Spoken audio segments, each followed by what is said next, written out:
Hello there, paper review time. Now for the second week in a row, the paper's been filled with Old Lady and Snow. This time though, nothing to do with the High Court, but rather the Champions League and those dramatic events in Istanbul, where of course Juve took to the field on Tuesday evening for a mustn't-lose clash with Galatasaray, only to leave it 18 hours later on Wednesday afternoon, having done just that.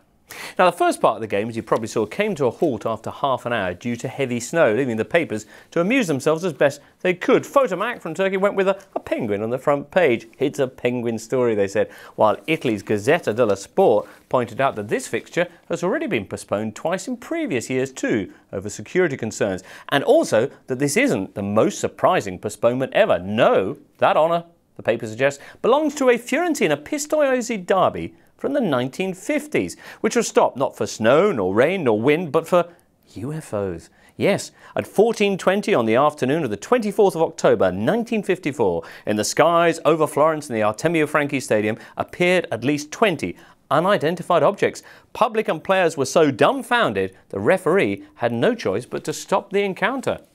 Since it was 0-0 at the time, sounds like it was a close one.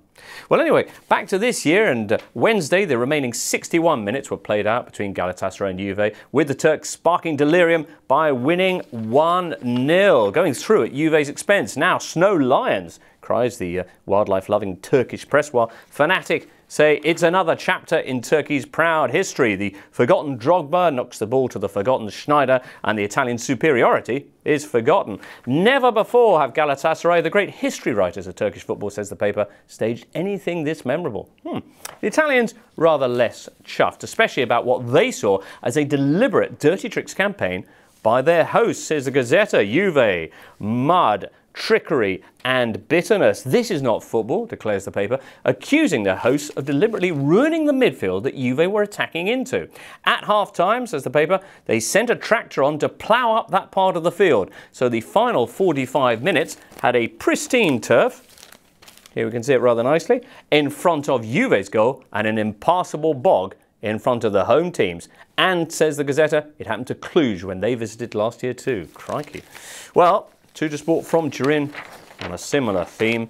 Juve eliminated also thanks to Platini's UEFA. Merci, Michel. If Mourinho were here, he'd say, Perché? Perché, perché, perché? Why was the game played on this impossible surface? Why was only that part of the pitch driven over by farmyard equipment, creating deep ruts and turning the grass to mud? Was it just coincidence? Still, they and the other Italian papers have to admit that for all of this, Juve don't have no excuses. As La Repubblica points out, Juve had the chance to tie this up on a proper pitch when they faced Galatasaray in Turin, and they didn't. So Juve a little bit like a junkie this week. They used to have a reputation for needing fixes, and now they can't deal with cold turkey. And with Napoli also out, although the headline here is, "Thanks Napoli, you've beaten the best team in the Premier League," it does all add up to Italy's worst Champions League performance at the end of the group stage ever, with just one team in the last 16 compared to 4 each from Germany and England and 3 from Spain. That one Italian side, incredibly, being Milan, who despite being Serie A's weakest team in the tournament, despite going down to 10 men against Ajax, despite conceding over 70% of possession to the Dutch side, still scraped through, getting out of jail once again like, well, their owner.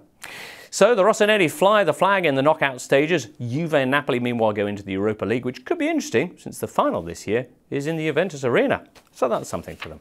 Now to conclude this week with a quick mention for the other big Champions League story of the past few days, and that's Manchester City's stunning win at Bayern Munich. A disaster this for the Germans? Well, not so much apparently. Bild, in fact, even calling it the good defeat, suggesting Bayern are even a little bit grateful to their Mancunian visitors.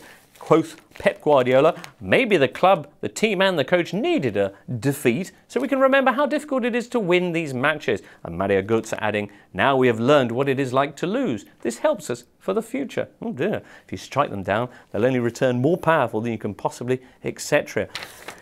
Bavarian paper Süddeutsche too, saying, let's be frank, it's only their 3rd defeat in a year, including Arsenal's pointless win here last season.